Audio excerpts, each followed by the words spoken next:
Boa noite, turma. Vamos lá começar a nossa aula.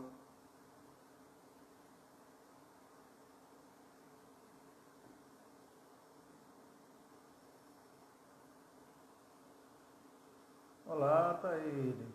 Quanto tempo? Boa noite, tudo bem? Participar da aula hoje?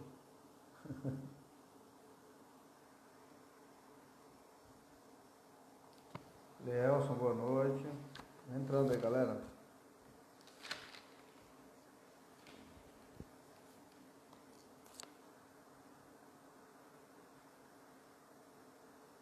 Tudo tranquilo, Thaíris.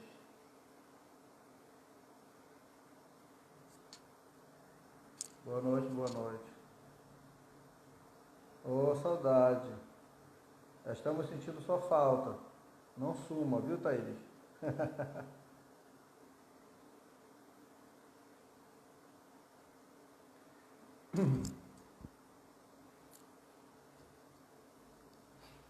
Bom, turma, vamos lá começar a nossa aula de hoje.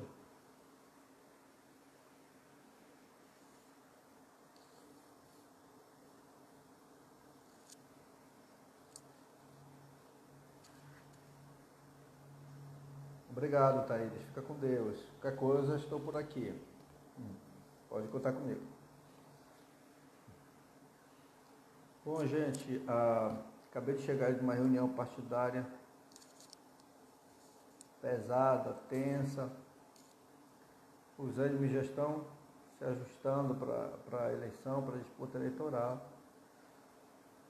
E aí, nem sempre as coisas são tão leves. Lidar com pessoas, com gente, meu Deus do céu. Eu acho que não tem interesse envolvido. A gente vai estar falando de remédios constitucionais, né?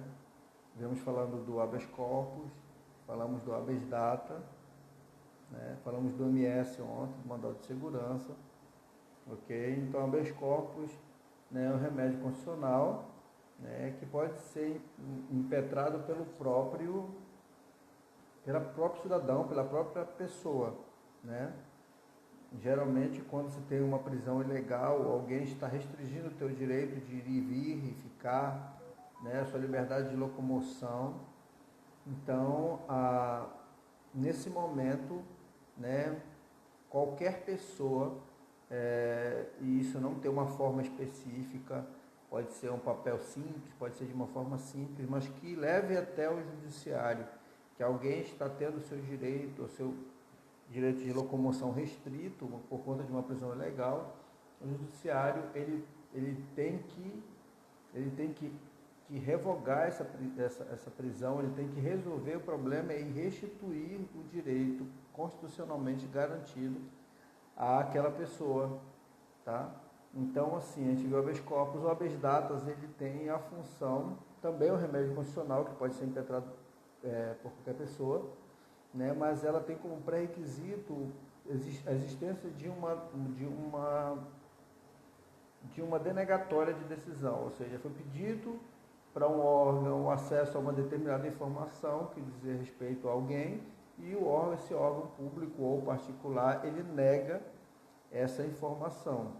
Tanto o acesso à informação quanto o direito à retificação de uma informação publicada de forma errada, por exemplo, num órgão público ou num órgão, né, particular, privado e tal.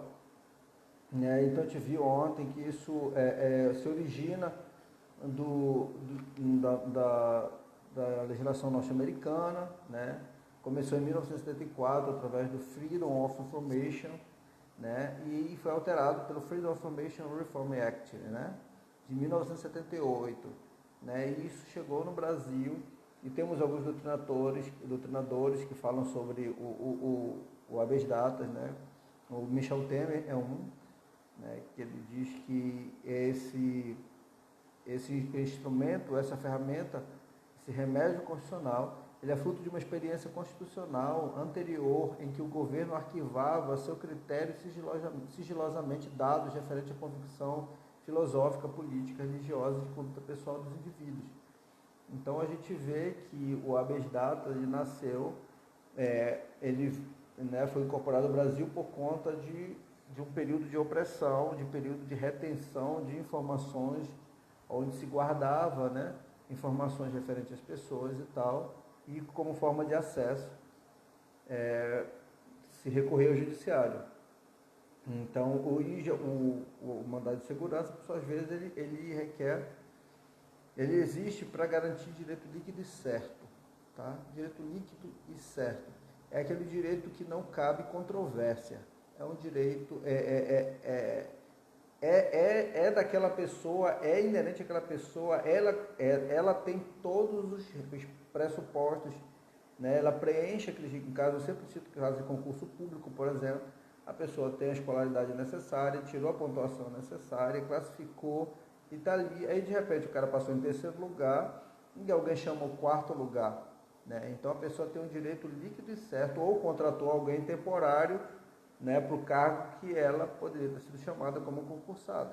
E a pessoa recorre ao judiciário porque quer a garantia do seu direito líquido e certo, entendeu? E a gente viu também que o mandado de segurança, ele é o remédio constitucional mais utilizado, né?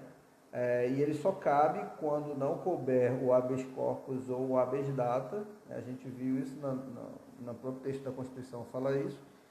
E ele diz o texto da Constituição, no do artigo 5º, inciso 62, considerar-se-á habeas datas para assegurar o conhecimento de informações relativas, habeas datas não MS, desculpa, é o 60, eu estou no 69, considerar-se-á mandado de segurança para proteger o direito líquido e certo, não amparado por habeas corpus ou habeas datas, porque se couber a um desses dois instrumentos, desses dois remédios, resolver o problema, não haverá necessidade de utilizar o mandado de segurança, né? Então, o mandado de segurança é o mais utilizado, por quê? Porque ele é chamado, ele é um dos instrumentos utilizados de forma, quando não cabe os demais, se utiliza ele, ou seja, de forma residual, tá?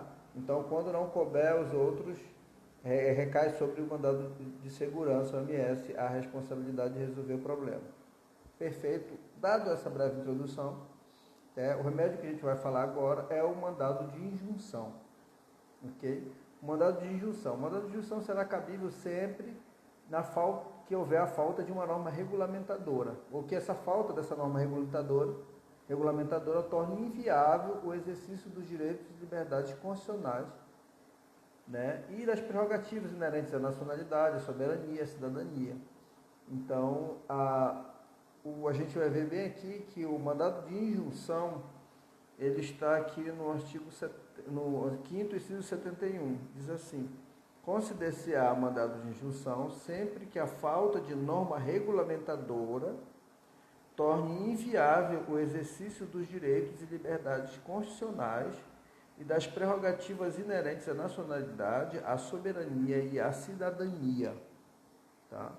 Então a gente vê que o texto ele traz algumas situações específicas para a utilização do MI, do mandado de injunção, quando foram questões inerentes à nacionalidade, à soberania e à cidadania. Percebam que aqui são textos de uma abrangência muito grande, né? Então, são situações de uma abrangência muito grande. Cidadania, o que diz respeito à cidadania? Tantas coisas. A soberania, né? Então, a gente vê que o mandado de injunção se aplica a isso. O mandado de injunção, para que a gente entenda a sua aplicabilidade, como é que ele se dá, na realidade, assim, a gente percebe que as situações que Pedro Lenza traz assim, um conceito bem interessante a respeito do mandado de injunção. Ele diz: o mandado de injunção surge para curar uma doença denominada síndrome de inefetividade das normas constitucionais, né? Então, assim, o que acontece? O texto constitucional, algumas normas, elas têm sua aplicabilidade, né, trazidas no próprio texto constitucional, ok? E algumas outras normas, elas precisam de leis infraconstitucionais para terem a sua vigência, para passar a ter a sua eficácia, ok? Então, assim, quando, quando o legislador, né, sabendo que a Constituição prevê um determinado direito ao cidadão, mas depende de uma norma regulamentadora para isso, e ele não faz, ele não toma essa providência, ou seja, ele não edita uma lei, né, para que seja efetivo. Nesse momento, cabe o mandado de injunção, ok?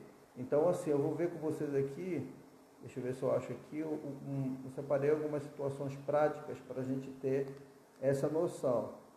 Deixa eu ver bem aqui, mandado, injunção, ele cabe também na sua forma coletiva, tá?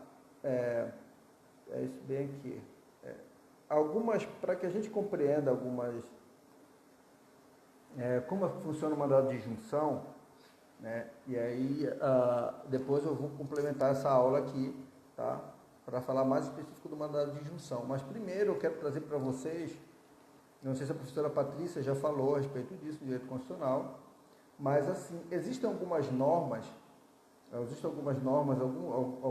trazidas no texto constitucional que elas têm sua aplicabilidade logo no próprio texto. Deixa eu ver aqui para vocês. Vamos aqui nos direitos sociais. Artigo 6º da Constituição. Tá? Diz assim, são direitos sociais a educação, a saúde, a alimentação, o trabalho, a moradia, o transporte, o lazer, a segurança, a previdência, a proteção, a maternidade, a infância, a assistência aos desamparados, na forma dessa Constituição. Perfeito? Aqui a gente vê que esse texto aqui, ele garante, né, aos cidadãos a proteção, a maternidade, a infância, a assistência aos desamparados, tá? Então ele já tem uma eficiência pronta, né? Ele já tem uma aplicabilidade perfeita. Mas algumas leis, elas não têm. E aqui a gente divide a eficácia da lei, a gente divide em 3 aspectos. Tá? O primeiro aspecto da lei é o aspecto das normas, segundo o José Afonso da Silva, naquele livro que a gente tem, o livro de Direito Constitucional Positivo, que eu mostrei para vocês, que a gente está utilizando também. O José Afonso da Silva, ele divide essa eficácia das normas de 3 formas. A primeira dela é uma norma constitucional de eficácia plena. O que é uma norma constitucional de eficácia plena? As normas de eficácia plena, elas caracterizam por ser autoexecutáveis. Ou seja, a aplicabilidade dela é imediata, integral e direta.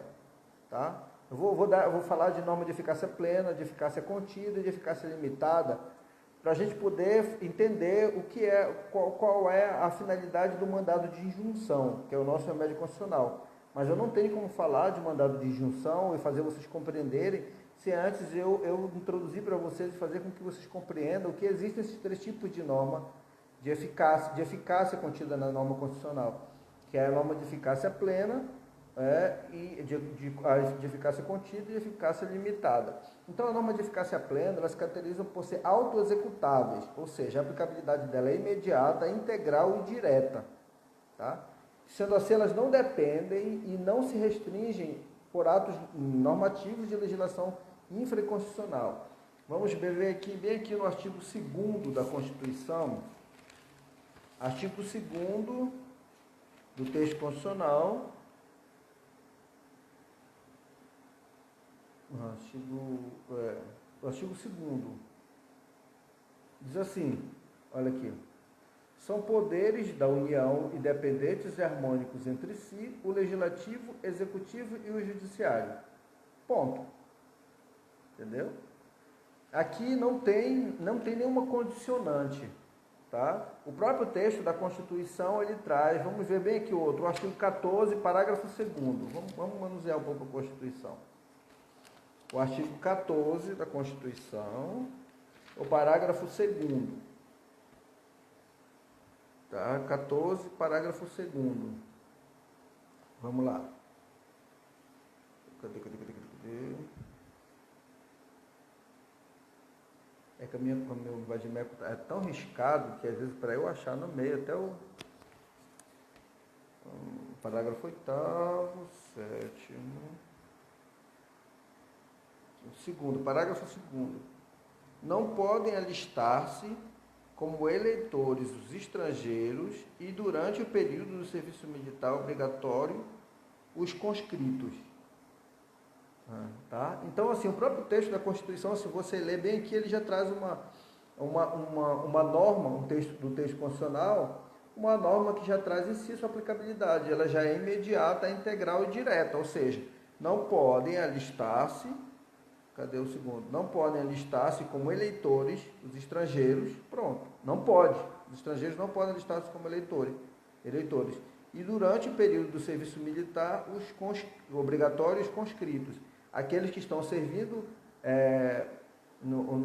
estão cumprindo o período de serviço militar obrigatório, eles também não podem servir, não podem ter título eleitoral, não podem alistar-se, né? Então, eles ficam impedidos nesse período, certo? Então, o próprio texto da Constituição já traz essa previsão.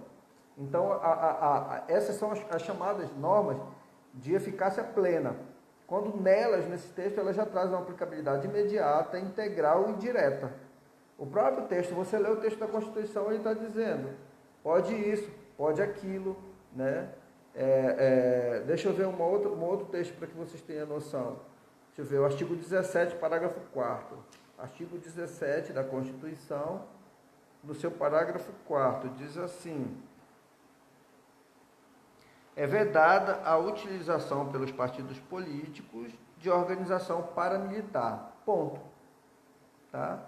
Ou seja, se um partido político, por exemplo, não pode se vincular a uma organização paramilitar, as milícias, né? Não pode utilizar essas organizações, segundo o texto do artigo do parágrafo 4º do artigo 17, diz: é vedada a aplicação pelos partidos políticos de organização paramilitar. Então, ele não pode chegar, por exemplo, o cara se utiliza de uma organização paramilitar, por exemplo, né,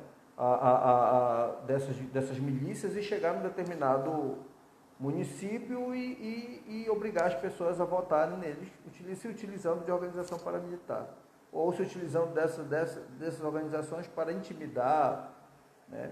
Então, assim, o próprio texto da Constituição, ele se resolve em si, né? Ele já tem cumprimento imediato, integral e direto. Mas algumas normas, elas são chamadas, que é a segunda classe que nós vamos estudar, chamadas de normas constitucionais de eficácia contida.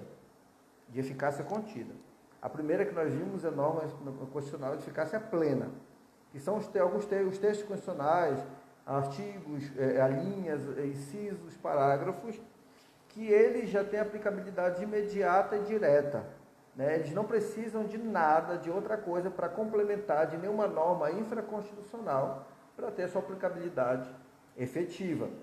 Mas existe uma segunda classe que é chamada as normas constitucionais de eficácia contida. Essas aqui, elas caracterizam por possuir uma aplicabilidade direta, né, igual à plena, imediata, porém não integral, tá? Não integral, visto que elas são restringidas através de normas infraconstitucionais, tá? Então, assim, você diz, mas elas são restringidas, no texto da Constituição é restringido, porque ela traz uma previsão, né, no próprio texto da Constituição para isso.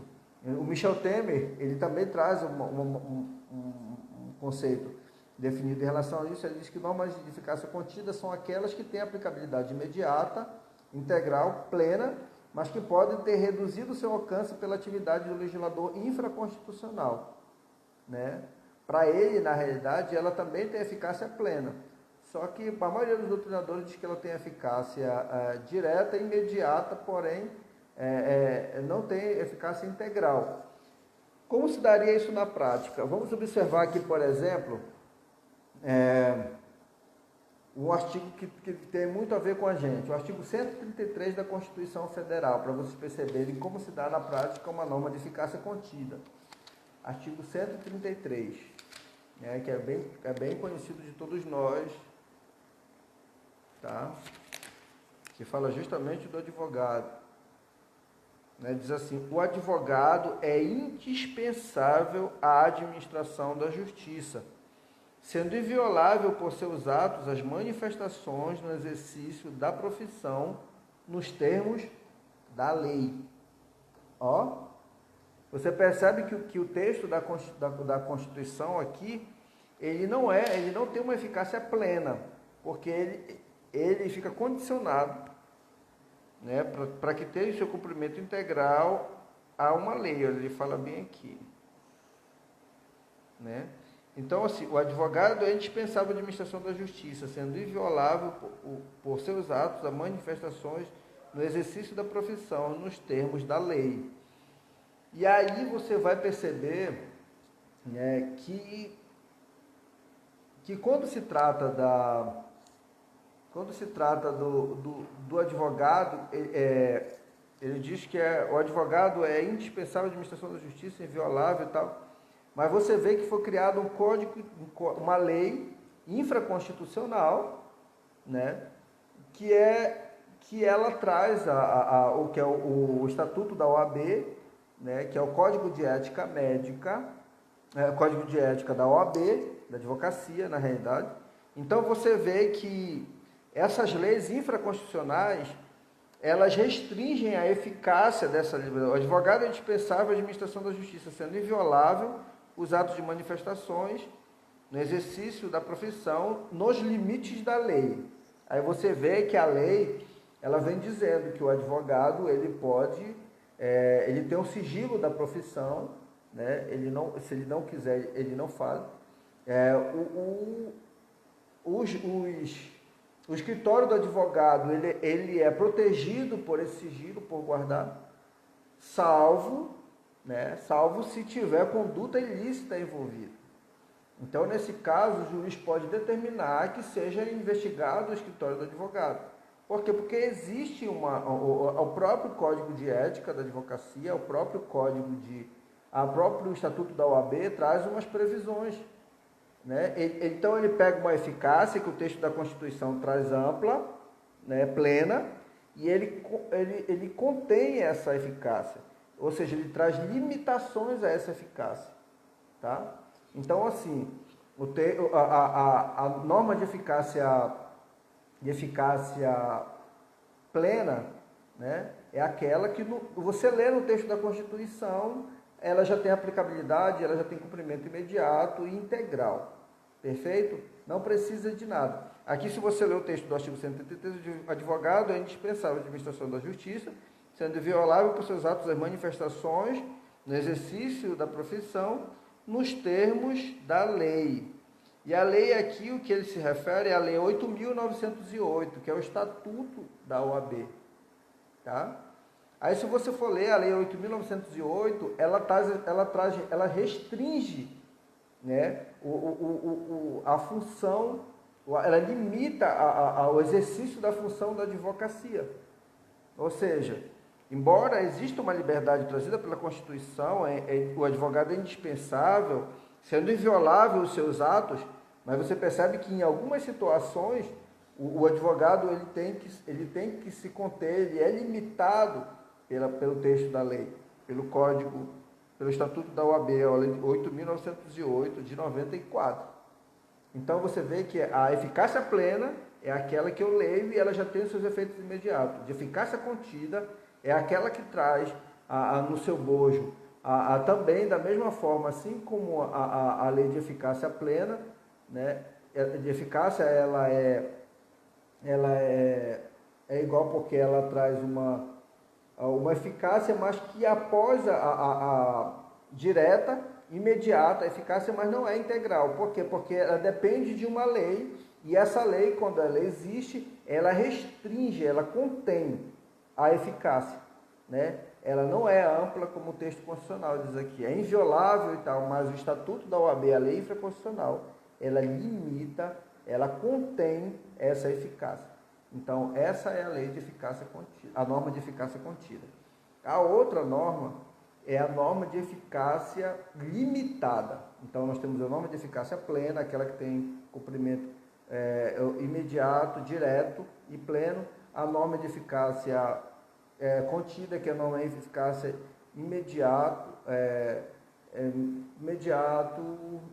mas não é integral, né? Direto, mas não é integral. Por quê? Porque a lei infraconstitucional, abaixo do texto constitucional, ela restringe, ela limita a eficácia trazida pelo texto constitucional. E a última é a eficácia limitada, que a eficácia dela possui aplicabilidade imediata e indireta, visto que necessita de interposição do legislador para uma norma infraconstitucional.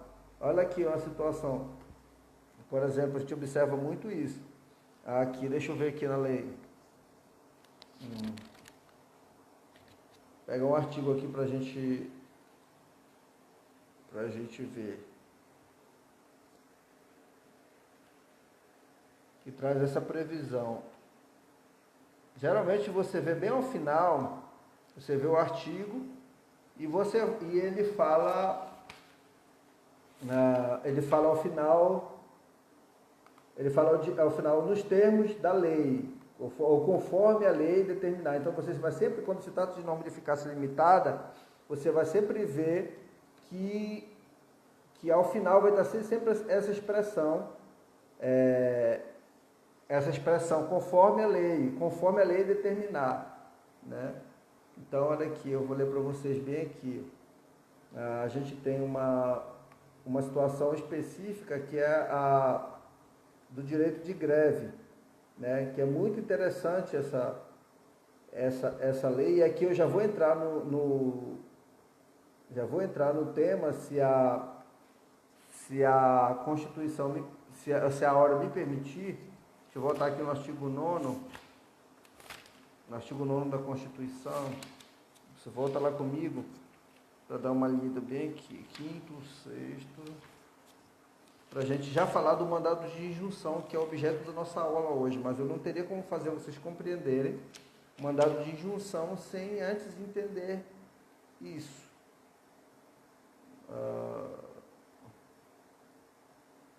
Cadê? Deixa eu pegar bem aqui. Pegar aqui para poder pegar o artigo da Constituição certinho para vocês.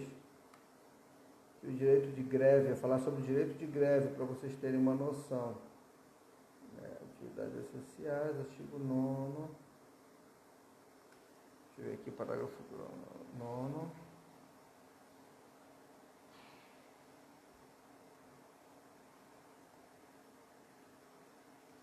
Que na realidade a Constituição fala que é garantido o direito de greve. Ela traz no texto, aí ela traz a previsão da lei específica. Deixa eu ver, 37, acho que é 37 da Constituição. Bora lá comigo. Deixa eu ver bem aqui, 37, isso mesmo. 37, inciso 7º, vamos lá comigo, da Constituição Federal. Diz assim: o direito de greve será exercido nos termos e nos limites definidos em lei específica. Olha aí que interessante.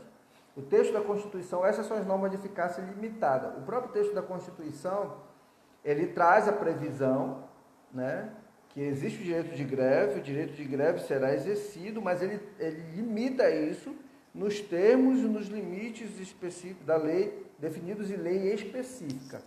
Então, assim, é limitado por quê? Porque depende que se crie uma lei para que esse exercício, esse direito aqui contido na Constituição, no texto da Constituição, tenha sua eficácia de fato.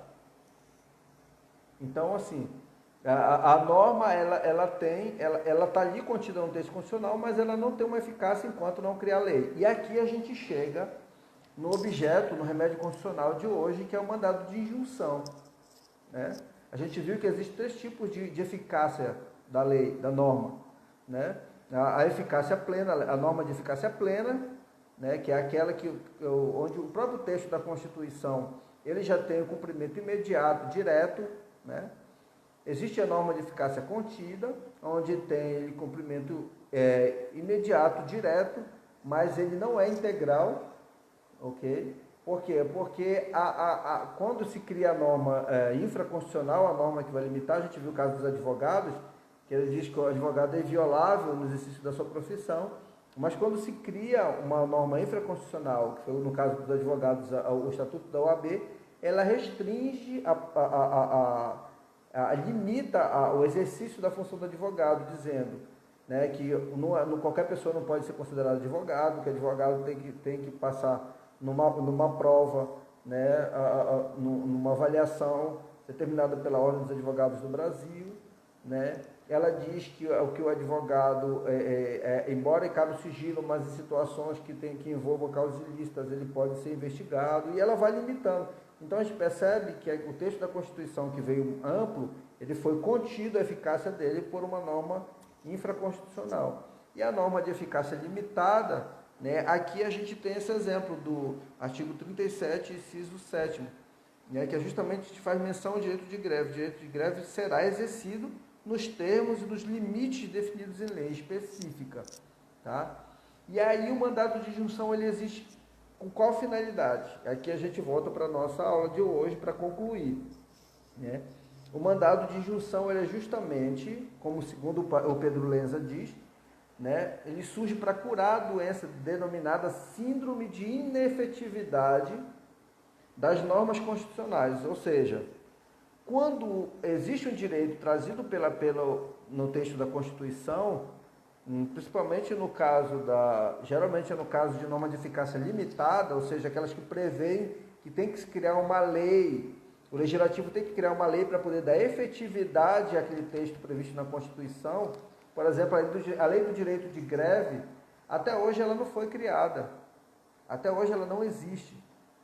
Então, por exemplo, o exercício de greve que os servidores públicos exercem, fazem, para você ver, agora os Correios estão em greve, por exemplo, né? Mas se utiliza a lei que foi criada, né, para as empresas privadas, né? Existe uma lei criada para limitar, para demonstrar como é que vai se dar o direito de greve, né? E essa lei ela é utilizada justamente porque numa decisão, né, o Supremo Tribunal Federal ele entendeu dessa forma, justamente numa decisão no mandado de injunção, né? Ou seja, o mandado de injunção é justamente para quê? Quando a Constituição traz uma previsão, né, de algo que deva ser exercido a partir de uma lei que depende do legislativo criar essa lei, e ele não cria, aí nesse momento ela abre espaço para que haja pode-se impetrar um mandado de injunção, que é justamente por conta da inércia do poder legislativo, né? Porque o texto da Constituição traz uma previsão e até hoje não se criou lei, por conta dessa mora, que chama-se dessa mora do Poder Legislativo, né, em não ter criado essa norma, os direitos estão sendo violados, não estão sendo cumpridos, então alguém impetra um mandado de injunção, né, no Supremo Tribunal Federal, e ele tem que achar uma solução, né? Alguns casos ele notifica o Legislativo para que crie aquela norma, e ele não criando, o Supremo tem que dar uma resposta. Nesse caso do exercício de greve, né, a solução que o Supremo achou para que o servidor público ele possa exercer o seu direito de greve, né, foi justamente a moldar a prática nos limites que existiam, que é da Lei 7.783, de 1989, que é utilizado pelas empresas privadas, né? Essa lei é justamente pelos empregados e tal, das empresas privadas. Então o Supremo fez o quê? Já que o Legislativo não criou uma lei até hoje para garantir o direito de greve do servidor público, vamos utilizar como parâmetro a lei da iniciativa privada, né?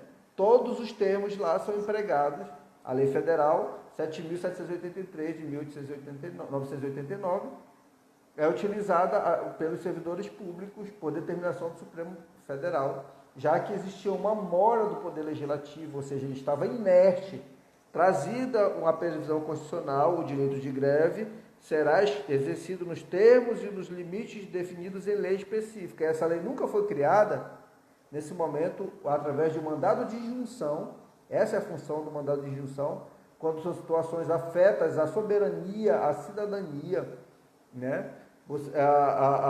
Nesse momento, você percebe que não pode ficar sem resposta. O remédio constitucional para essa situação que diz respeito à nacionalidade, à soberania e à cidadania, né, nos termos do artigo 5º da Constituição Federal, artigo 60, inciso 71, artigo 71, mandado de injunção, né, nos termos desse artigo, tem que se ter uma resposta. Então, se chega ao Supremo Tribunal Federal dizendo, olha, Supremo, o texto da Constituição diz isso, conforme os termos da lei, e essa lei até hoje não foi criada. O Legislativo está em mora, ele está em dívida, ele está inerte e não cria essa lei. O Supremo dá um jeito.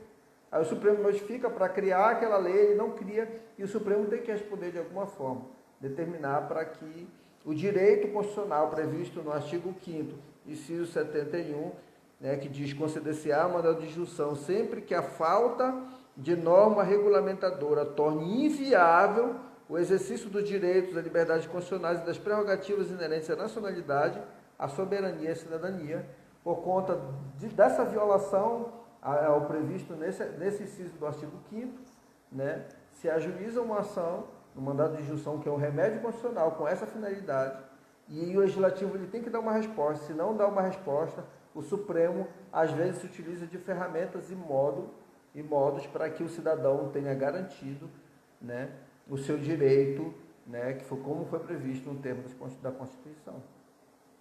Então eu espero que tenha sido entendido, compreendido, tá? As norma de eficácia plena, norma de eficácia contida e norma de eficácia limitada, né? E o remédio constitucional do mandado de injunção, né, que é justamente esse remédio que visa reparar o dano provocado àquele que tem um direito, mas não é efetivo esse direito por conta da ausência de uma norma infraconstitucional, por conta da mora provocada pelo Poder Legislativo. Ok, gente? Boa noite. Vou subir essa aula para a plataforma e aí qualquer dúvida vocês podem rever, tá? Da mesma forma como vocês têm no WhatsApp, pode mandar uma mensagem que aí eu esclareço qualquer eventual dúvida. Estou preparando material para colocar lá também para vocês, viu? Tenham uma boa noite, que Deus abençoe o sono de vocês.